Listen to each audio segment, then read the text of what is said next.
Halo guys, kembali lagi sama gua Rahmat dari Udang Peluru. Pada video kali ini gua akan cerita salah satu film unik yang berjudul How to Train Our Dragon 2018. Sudah siap?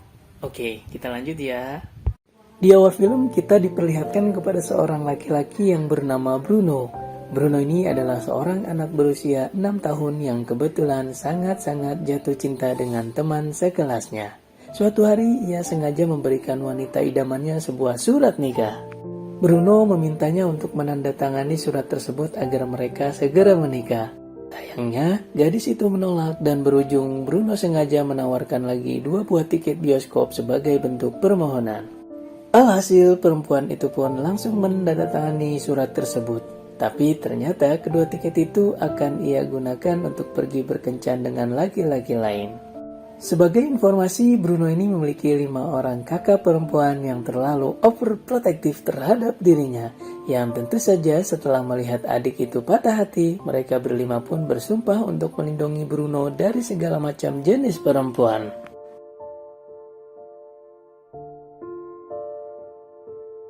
15 tahun kemudian, Bruno telah mengalami puber serta tumbuh menjadi pria tampan. Namun, ia harus hidup tanpa privasi sama sekali akibat penjagaan ketat dari kelima kakak perempuannya.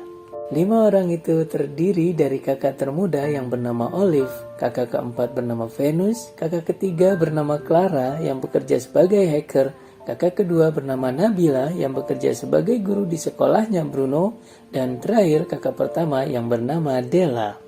Della adalah kakak yang paling tergalak di antara mereka semua. Semenjak orang tua mereka bercerai sedari lama, kelima gadis itu berkomit untuk saling menjaga satu sama lain, termasuk menjaga adik laki-laki mereka. Dan sampai pada akhirnya Bruno sendiri pun sudah mulai merasa bosan akibat penjagaan ketat dari kelima kakaknya. Di sini temannya Bruno langsung membantunya untuk berkamuflase dengan harapan agar bisa terhindar dari kelima gadis tersebut. Pada posisi ini Bruno didelakan untuk bersembunyi di dalam kamar mandi murid perempuan yang berujung seorang gadis baru bernama Sinsin pun tidak sengaja menemukan keberadaan Bruno, serta langsung membawanya ke ruangan kepala sekolah. Bagi Bruno sendiri, dibawa ke ruangan kepala sekolah bukanlah masalah yang besar, asalkan kelima kakaknya tidak mengetahui hal tersebut. Lalu sepulang sekolah pun, Bruno hanya bisa menahan rasa gugup yang luar biasa, sambil berharap semoga saja kabar ini tidak benar-benar diterima oleh kelima kakaknya. Ya, awalnya sih memang semua berjalan biasa saja, serta tidak ada masalah yang berarti. Tapi tidak lagi setelah kakaknya yang bernama Nabila dengan santainya berkata kalau Bruno sempat ditemukan oleh seorang murid sedang bersembunyi di kamar mandi perempuan. Mendengar hal itu, Della sebagai kakak pertama pun langsung marah dalam sekejap. Sampai-sampai Bruno sendiri harus diseret oleh kelima kakaknya. Ia juga sengaja digantung terbalik di atas plafon sambil terus ditanya apa yang sebenarnya ia lakukan di dalam kamar mandi perempuan. Mengingat kelima kakaknya tidak lagi mengizinkan Bruno untuk melakukan kontak dengan gadis manapun demi mencegahnya dari patah hati. Akan tetapi, untuk pertama kali dalam hidupnya, Bruno berani menentang kelima kakaknya dengan berkata bahwa ia perlu berkencan dengan seorang gadis suatu hari nanti. 老五的情分。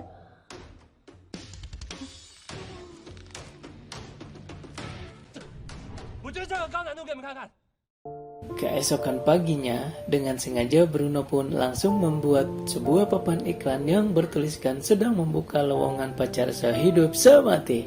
Dari sini temannya menyarankan Bruno untuk segera berbicara dengan gadis baru yang bernama Sinsin. Dikarenakan wanita itu terlihat seperti wanita baik dan tidak berani macam-macam. Dari situlah Bruno setuju untuk menjadikan Sinsin sebagai target pacarnya. Yang sayangnya Bruno sendiri tidak memiliki pengalaman dalam berbicara dengan murid perempuan. Oleh karena itu, temannya pun langsung bertindak sebagai perantara dan ia terus-terusan berbicara tentang segala kelebihan dari Bruno kepada Sinsin. Ia juga berkata bahwa Bruno adalah korban penyiksaan dari kelima kakak perempuannya yang berniat untuk mengambil organ tubuhnya. Namun tiba-tiba gak ada angin, gak ada hujan. Salah seorang murid di sekolah itu pun mulai menyebarkan berita tentang keberadaan beruang liar yang menyerang para siswa. Atas beredarnya kabar itulah, Bruno pun langsung memainkan peran selayaknya seorang pahlawan. Tapi setelah dicari tahu, ternyata beruang itu hanyalah boneka mainan. Dan Bruno sendiri harus terdorong serta terjatuh sampai-sampai tidak sadarkan diri.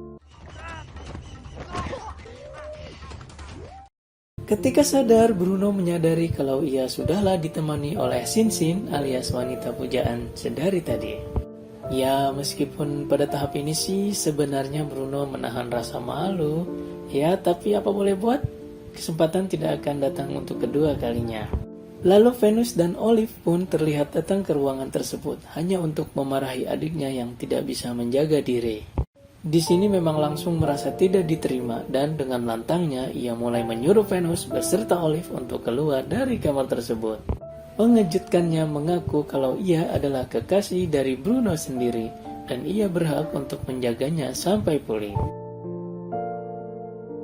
Singkat waktu, hari pun terus berlalu. Yang kali ini kelima kakaknya Bruno mulai bertanya secara halus. Benar ia sudah memiliki seorang pacar, tapi dikarenakan si Bruno tidak ingin menjawab, ia pun langsung diikat secara terbalik lagi oleh kakak-kakaknya. Sambil terus diarahkan pertanyaan serupa. Dan kalau udah kayak begini, Bruno mau gak mau harus berkata bahwa ia memang benar-benar sudah memiliki seorang pacar.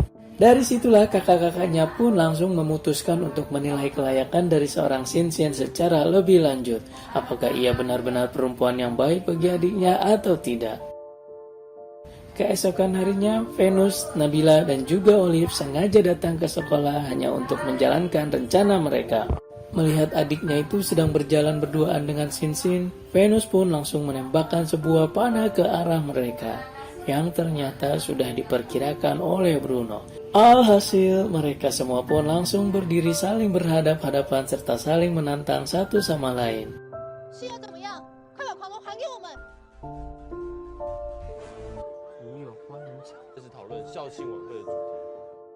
Masuk ke rencana kedua.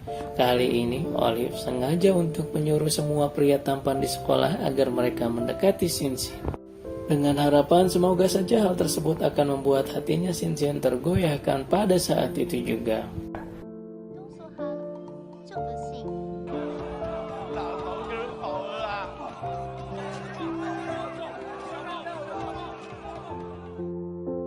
Tapi lagi-lagi niatan itu pun sama sekali tidak berhasil dan berujung Venus sendiri kembali menembakkan sebuah panah ke arah mereka.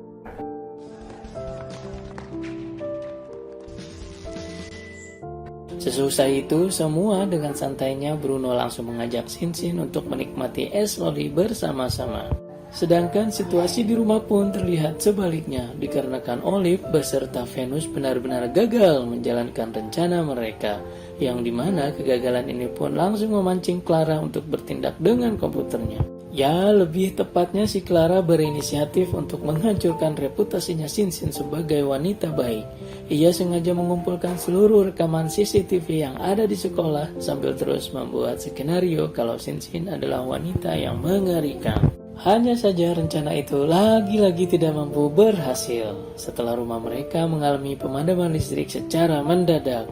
Jadinya Olive, Venus, beserta Clara pun langsung meminta maaf atas kegagalan mereka bertiga. Sebagai gantinya, Della pun mau gak mau harus turun tangan untuk mengatasi masalah ini secepat mungkin. Ia sengaja menantang untuk beradu kekuatan dalam bidang olahraga. Yang lebih tepatnya mereka harus melempar sebuah bola berat yang terbuat dari logam sejauh mungkin. Dan siapa sangka rencana ini pun harus kembali gagal setelah bola yang dilempar oleh Della malah berisikan bahan peledak. Namun untung saja Sinsin mampu bertindak secara sigap dan secara tidak langsung ia sudah menyelamatkan nyawanya Della. Dari sinilah Della pun mulai menyukai kepribadian Sinsin yang ternyata benar-benar baik. Tidak hanya Della, keempat kakak perempuannya Bruno juga merasakan hal yang serupa.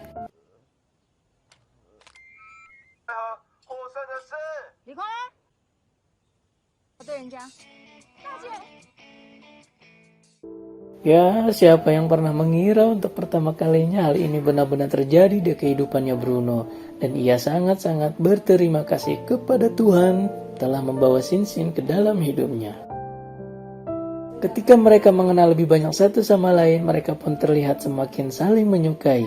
Seluruh kegiatan romantis sengaja mereka lakukan selayaknya sepasang kekasih yang masih menganggap kalau tai gigi satu sama lain sangatlah manis. Sialnya, hal serupa di dalam menimpa Olive, alias kakak termuda dari Bruno sendiri. Tidak diketahui pasti apa penyebabnya, tapi yang jelas di dalam kotak makannya malah terdapat sebuah bahan peledak yang berujung ledakan keras langsung mengguncang seluruh sekolah. Pada saat itu, di saat yang bersamaan, Sinsin yang posesif pun mulai merasa cemburu dengan kedekatan Bruno bersama Olive. Ya, walau pada faktanya Olive merupakan kakak biologis dari Bruno sendiri. Luar biasa memang, dari kejadian itulah Sinsin langsung bersikap aneh di hadapan Bruno. Ia mengaku bahwa dirinya sedang mengalami patah hati.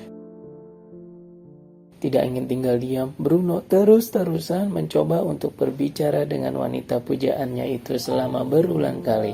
Tapi tetap saja segala usahanya hanyalah berujung kepada sia-siaan, alias tidak berhasil. Ketika malam tiba, terlihat jelas kalau hujan deras sedang mengguyur kota mereka. Hujan yang tidak henti-henti ini menyebabkan banjir ke seluruh penjuru kota. Dan sontak Bruno langsung mengingat tentang keberadaan Sinsin. Saat itu juga ia bergegas pergi ke sekolah hanya untuk menemui Sinsin. Yang walau pada akhirnya Sinsin sendiri menyatakan bahwa hari ini adalah hari terakhirnya di sekolah. Dan dengan kata lain Sinsin akan pindah sekolah lagi demi bisa menjauh dari Bruno. Kemudian pagi pun tiba dan secara tidak sengaja Bruno mulai mendengar keberadaan seseorang yang mendekatinya dari belakang. Beranggapan bahwa itu adalah Sinsin, Bruno pun langsung dibikin terkejut setelah ia menyadari bahwa orang tersebut adalah seorang pria yang tidak pernah ia kenal. Usut punya usut, pria itu adalah dalang dari segala bahan peledak yang sempat meneror orang-orang terdekat Bruno. Dan ketika acara perpisahan sekolah sudah dimulai, pria itu pun langsung mengambil alih panggung sambil memberitahu bahwa ia akan segera mengirim Bruno keluar angkasa dengan sebuah roket. Itu semua dilakukan karena ia merasa cemburu dengan kedekatan Sinsin bersama Bruno. Terlebih lagi Sinsin sendiri tidak pernah mencintai pria lain selain Bruno seorang. Melihat hal itu, kelima kakaknya Bruno pun segera bergegas untuk menolong adiknya secepat mungkin. Tapi sayang, segala usaha mereka hanyalah berujung sia-sia. Pada akhirnya, Bruno sendiri akan segera meluncur dalam hitungan detik.